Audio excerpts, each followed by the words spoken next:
5 poin penting yang mama harus tahu ketika menyusui. Perlu untuk diingat, fokus menyusui adalah si kecil. Jadi mama gak perlu bingung sebetulnya. Tetap susui si kecil semaunya kapanpun dan dimanapun. Ingat, fokusnya adalah si kecil. Mama yang bahagia asinya banyak. Perasaan bahagia mendukung hormon oksitosin yang memproduksi asi. Ini yang paling penting tapi jarang yang tahu. Susui bayi di payudara yang sama, tidak berpindah-pindah dalam rentang 3 jam untuk supaya bayi mendapatkan proporsi high milk dan fore milk secara seimbang. Susui bayi di malam hari untuk memenuhi 20% dari total kebutuhannya setiap hari. Payudara lembek, bayi sering menangis atau sering nenen bukan tanda-tanda ASI sedikit. Kenali tanda kecukupan ASI pada bayi, pantau kenaikan berat badannya sesuai KMS.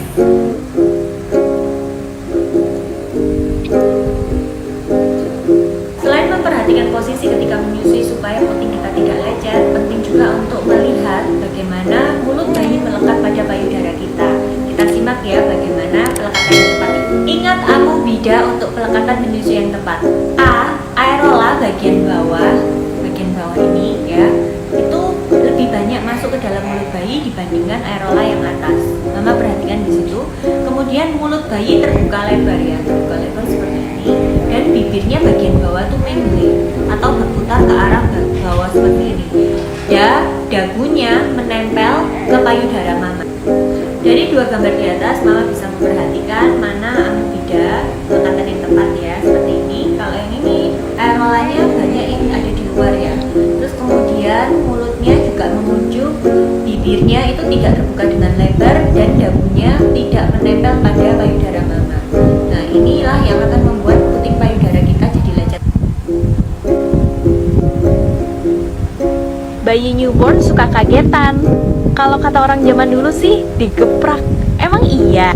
Refleks kayak tadi itu wajar banget, namanya refleks Moro. Terjadi kalau bayi dengar suara atau pergerakan yang tiba-tiba. Dan ini akan menghilang sendiri nantinya. Biasanya di 3 bulanan udah hilang sih. Jadi jangan digeprak-geprak, apalagi digeprek karena bukan ayam. 6 ilmu dasar sukses menyusui 2 tahun. Yang pertama, ASI mama pasti cukup. Nggak mungkin kalau kurang, pasti cukup. Yang kedua, atau ASI encer dan ASI kental, fore milk dan high milk sama-sama pentingnya untuk si kecil. Yang ketiga, kuasai sampai mahir posisi dan pelekatan menyusui. Yang keempat, menangis adalah cara bayi berkomunikasi. Bayi menangis artinya belum tentu selalu karena lapar. Selalu utamakan menyusui secara langsung, semau bayi kapanpun dan dimanapun bayi menginginkan menyusui.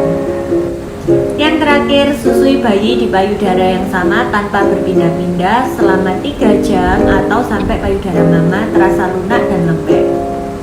Selamat menyusui ya mama, sukses menyusui hingga 2 tahun dengan Mama Bear. Belum udah nyusul lagi sih, kan jadi kacau jadwal nyusunya. Perlu nggak sih di jadwal nyusunya? Ini adalah 3 kebutuhan bayi baru lahir. Menyusu tidak hanya memuaskan rasa lapar dan dahaga aja, tetapi juga memberi rasa aman dan kasih sayang pada bayi kita. Jadi nggak perlu ya di jadwal neneknya, susui kapanpun semau dia. Bagi si kecil, mama adalah dunia pertamanya. Dengan memenuhi 3 kebutuhan tadi melalui menyusui, mama membantu si kecil untuk tumbuh menjadi lebih mandiri, percaya diri, dan memberikan persepsi bahwa dunia adalah tempat yang aman untuk dia bereksplorasi. Selamat menyusui penuh kasih ya Mama Bear.